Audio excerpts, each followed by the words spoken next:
Good morning. My name is Dick Fleming, and during the Vietnam War I was a member of 1st Force Recon and Recon Battalion, and I've been telling my stories about my time in Vietnam, my time in the military on this channel. I also wrote a book about my experiences called Chasing Charlie, and that's available on Amazon as well. And also on my website, which is firstforcerecon.com, where I have put some photographs of my time in the service, as well as there are photographs that other people have sent me, and links to other resources in the recon community. So you might want to check out firstforcerecon.com if you're interested in this time period.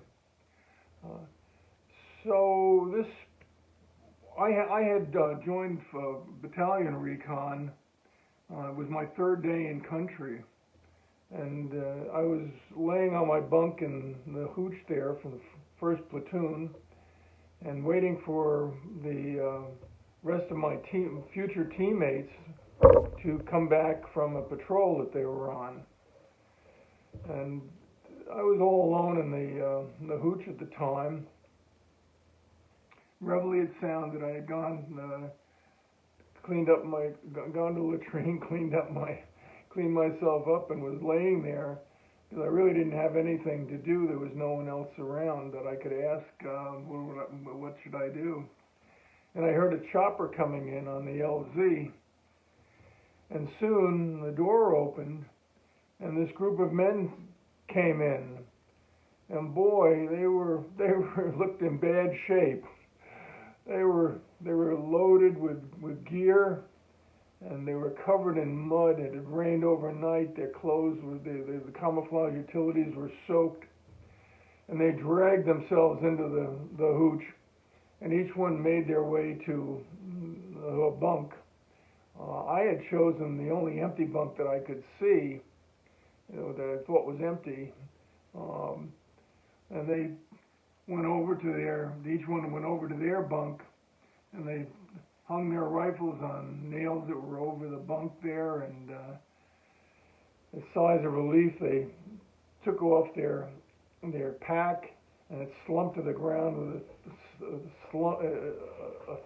big thump as it hit the ground.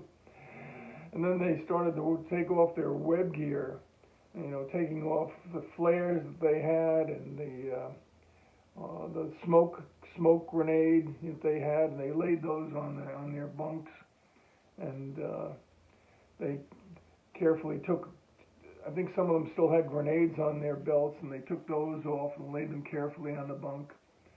Then they sat down, and with sighs of relief, they started taking off their boots and their socks, and they were looking at their feet, and some of them had jungle rot. They said they were complaining about the jungle rot. They weren't speaking to me at all. It was like I wasn't even there. And I just sat there on my bunk looking at them.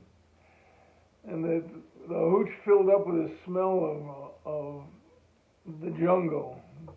And the sweet smell of like rot and dirt and mud, insecticide that they had sprayed on their camouflage utilities. It just filled the hooch, even though it had screens on it was fairly open. It had screens on everything, but that smell is still from their clothes and the boots and everything. Well, each one grabbed a towel, they stripped down, grabbed the towel, and they headed off to their showers. They still had their camouflage paint on. Boy, they looked like something came out of a mine or something. They were like troglodytes. They made their way down, each one, as soon as they could, they made their way down to the showers. And after maybe a half an hour or so, they started to straggle back in. And they had done the best they could to wipe off their camouflage paint. And, it's funny there.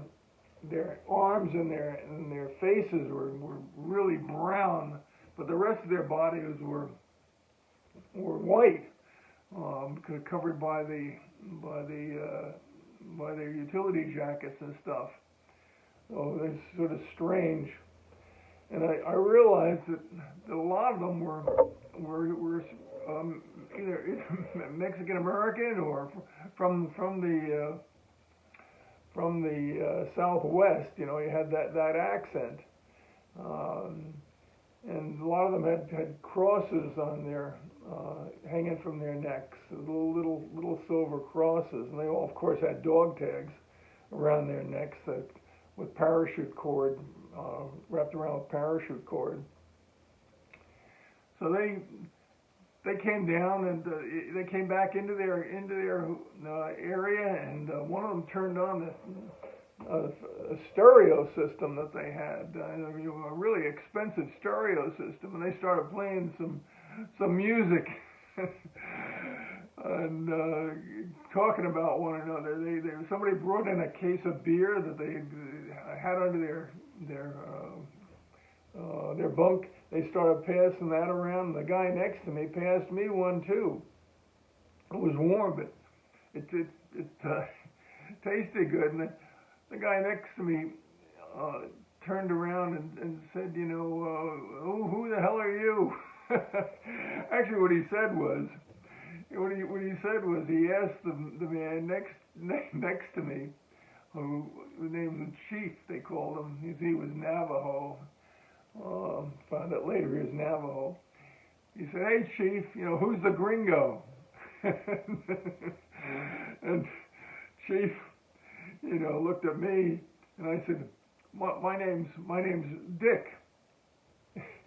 He goes, the other guy, "Dick, you know, we can't call you Dick. Can't say, 'Come on over here, Dick.'"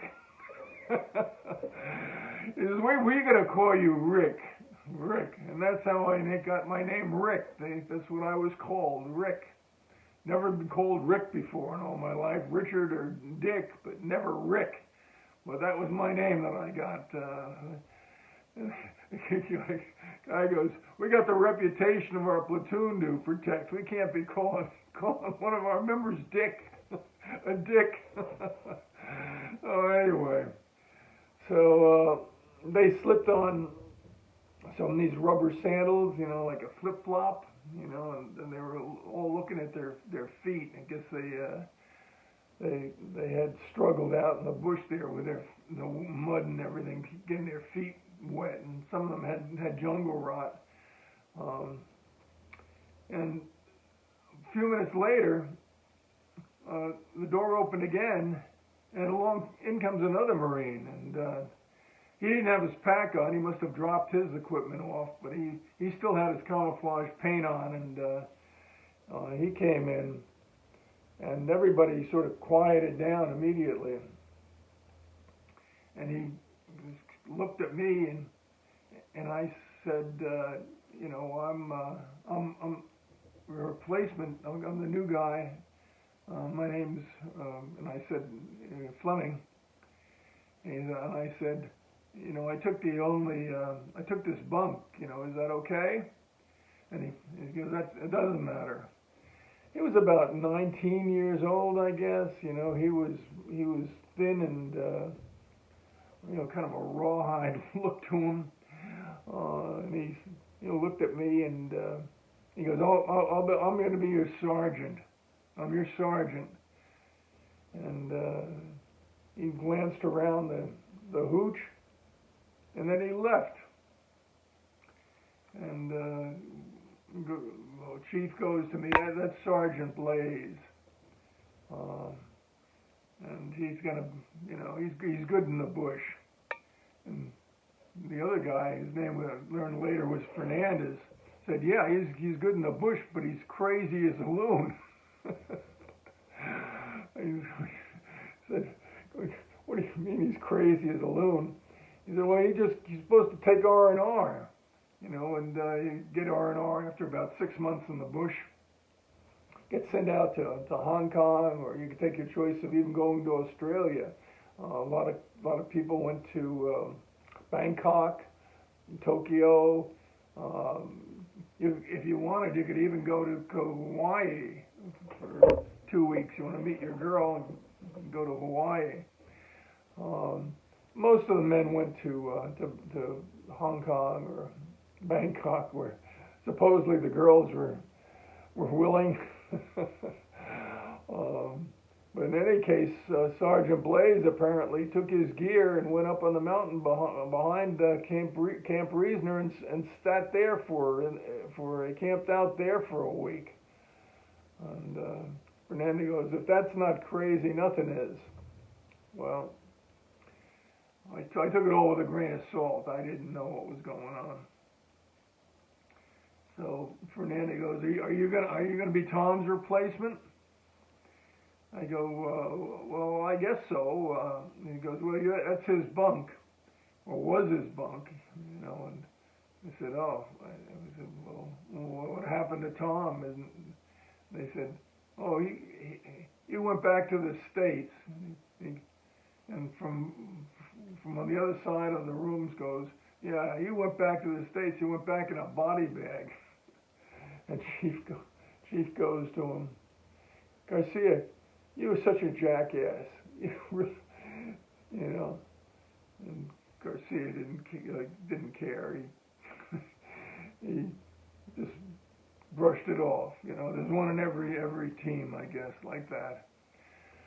So they got these guys cleaned themselves up, and they packed their gear away, and made themselves ship shape. They got clean utilities out of their lockers, their foot lockers, and put on different boots, packed up the other stuff away, put everything away. They made sure that their weapon was clean, and then they cleaned, and then they decided they were going to all go down to Freedom Hill together.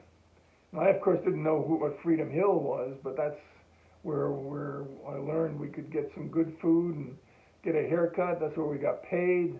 It was about maybe 4 miles from our compound at Camp Reasoner, down that main road where on either side of the road were on the right-hand side of the road there were military bases. Some on the left-hand side too. Freedom Hill was on the left. Depends which way you're going to go, So we all hopped into a 4x4 that was heading on down to Freedom Hill. And Garcia and both Garcia and Chief sort of stayed along with me, and when we got to Freedom Hill, they got a foot locker for me. You needed a foot locker to store your gear. The Marine Corps wasn't going to give you one, that's for sure. So you had to pay for that. And I still had some, script that they had given me. Not a lot of money, but a little bit of money. And I had drawn that out at Freedom Hill, actually. And then or maybe they paid for it. I'm not sure. I don't even think I had been paid at that point. Not in script. The only thing that we could use, which is like fake money, but it was used for everything. So they got that for me, and then we headed in, got something to eat, some good food, some fried chicken and stuff. And they looked at me and they said, "You better get a haircut, if you go for inspection." So there was a barber there, and they told him to give me a high and tight haircut, which meant that the sides would be shaved basically, and there'd be a little tuft of hair on top. They said that was supposed to be the paratroopers of World War II used to have their hair cut that way. They said it frightened the Germans. They were terrified of Indians, apparently.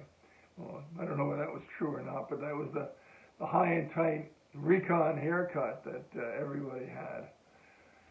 So we went. After that we went back to got to our compound, back to Camp Reasoner, and I put away my gear and then my new foot locker, and the rest of the guys said, come on down to the enlisted men's club with us. And so I went down there, and this was it was now about 4 o'clock, I guess, and the club was buzzing. There were a lot of guys in there, and there was cold beer, ice cold beer. It was a small, small. It wasn't a tent. It was, I think, it was just a building of some sort. But it was hot inside. There was no air conditioning. It was hot inside, but there were benches along the outside of it, and it overlooked the landing zone. And in the distance, you could see all the rice paddies, and in the far distance, you could see the mountains that we would often run patrols into. But it was about a few miles between us and the mountains, at least maybe 5 miles or something. And we sat on those benches outside and we drank our cold beer, and there was a breeze coming up from the rice paddies, and we could see the Vietnamese farmers with their water buffalo working their rice paddies down there, and the rice paddies reflected the sky, the clouds in the sky. Boy, it was pretty, and it was exotic. And it was really what I had hoped that I'd be experiencing in the Marine Corps, the adventure, the exoticism of a foreign country. And I felt like, I'm going to be protecting these Vietnamese farmers. That's gave me a good feeling. What an idealist I was at the time. What a newbie. Well, we sat there and got to know each other a little bit. Apparently, there were at least four guys that had known each other back in the States. They were from the same general area, New Mexico, and they decided they were all going to join up for the Marine Corps together, because they knew they were going to get drafted anyway. It was 1968. They were scarfing up everybody, for the draft, and they didn't want to go into the Army, so they figured they'd join up to the Marine Corps. And they went in together, and when they were offered the chance of volunteering for Recon, they all volunteered for Recon, and they went through the Recon evaluation test that I had gone through, and then they were assigned to Recon Indoctrination Platoon, the same training that I went through, which was basically a lot of PT and a smattering of map reading and stuff like that, but mainly it was meant to weed you out. But those guys survived. But unlike me, after that I went to jump school at Fort Benning, following that Recon MOS. But they didn't. They were sent after advanced infantry school and everything. They were sent out to Vietnam, and so they had been probably another 3 months, 4 months in country before I had gotten there, and they were still together as a group. They said that they had spent about a month with a grunt outfit before being transferred to Recon Battalion. They said that was hell on wheels. They said they did for that entire month they lived in a trench, and they were telling me about their experiences there. And I asked about the guy I was replacing. I asked Garcia, what would have happened, and he said that only the previous month, this guy Jamie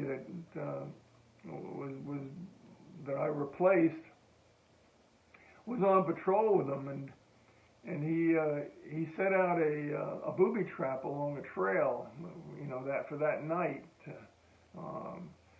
and in the morning, they told him just to leave the booby trap the way it was. It was a grenade with a little line across it or across the trail. Someone tripped on that line, and the pin on the grenade would be pulled and it would explode. Well, it was dawn, and he went out there to retrieve his grenade, even though the other guy said, "Don't, just leave it alone." Well, don't know exactly. They say they don't know exactly what happened, but either he tripped the line himself, or he was trying to put the pin back into the more securely into the grenade, or what happened. But it blew up, and it was the end of the kick that he blew up in his face, basically. So that wasn't too encouraging news for me, and being a replacement like that, to hear that story. But what could I do about it? I couldn't do anything about it. You know, they gave me another beer, and you know, we sat there and talked about why we would join the Marine Corps in the first place. And you know, they were the same as me. You know, they wanted adventure. They wanted to try something new. They wanted to see some new places. They wanted to avoid the draft. They wanted to avoid the draft, and maybe wanted to impress the girls, you know, when they got back. You know, all of these things together. And of course, when you're 18, 19, 20 years old, you know, men don't have the brains. You know, those brains have not been matured enough at that point to, you're not really thinking. You think you're invincible. You know, you got that testosterone going, you know, a mile a minute. You're in great shape. The Marine Corps has indoctrinated you till you're practically a zombie. You know, so there we were, you know, sitting out there, sunny Viet Nam, overlooking the rice paddies, and talking about home and wishing we were there. Well, I didn't wish I was there. I was still gung ho, and I was determined to fit in and to do my best and to contribute to the team. I was really a newbie. You know, a lot of guys. You know, I think Garcia said to me one time, you know, when I was walking down, you know, just in general, he goes, you know, you'll be sorry. It was heard some singing in the club there. We went back in, got another beer, singing these raucous songs. Marine Corps rag is a dirty old flag, and the Commandant is a fairy. He hates little girls and loves little boys, and his wife is still a cherry. Well, we had a whole bunch of these that were even more obscene. So it was a nice, that bar was a nice little place. It was a little Vietnamese waitress, pretty little waitress called Gypsy, her name was, and she was handing out the beers, and we'd go out there and finish a beer, and we'd throw it on down the hill there, throw it through the wire. There were like 7 or 8 rows of barbed wire on that heavy slope going down to the rice paddies there. And the idea was that if anybody was trying to climb up that area, NVC or NVA or whomever, that all these cans down there would make a terrific racket and would call attention to the fact that they were there. So we also used to take those cans and put some pebbles in them and tie them to the wire so they'd make a rattling noise. You know, again, if anybody touched that concertina wire. Another thing we did. Well, at the end of the night, I was pretty well whipped, but we trundled on back to the hutch, and there had been a mail call at the time, and one of the guys who picked up the packages for everybody, and they were on the bunks, and guys who got the packages were ripping the paper off and seeing what they had, and one of them held up this little bottle of that he had gotten from his parents in New Mexico, and everybody went around. Apparently there were these little peppers and some crackers in this box that he had gotten. They were all anxious to share in that booty. So Garcia, who got the packages, handed me the bottle, and he goes, for you, Gringo, don't take the red ones, take the green ones. They're less hot. Well, so I picked up a green one, and took just a little bit in my mouth and started chewing it, and my entire mouth became ablaze. That was obviously my eyes started streaming, and everybody's laughing at me. And they said, how do you like that one, Rick? How do you like that? And I said, pretty good. Can I have another one? Well, those guys are 3 sheets to the wind. They liked that answer. They were all laughing at me. And that was my third day in Vietnam. Getting to know these guys, and I have to say that if it wasn't for them, I wouldn't be here now, because they showed me the ropes. They showed me what I needed to do, how to equip myself, how to act in the bush. They treated me as one of their own from the very beginning, and for that I'm forever grateful. Well, if you like that video, give me a thumbs up, subscribe to my channel. Thank you.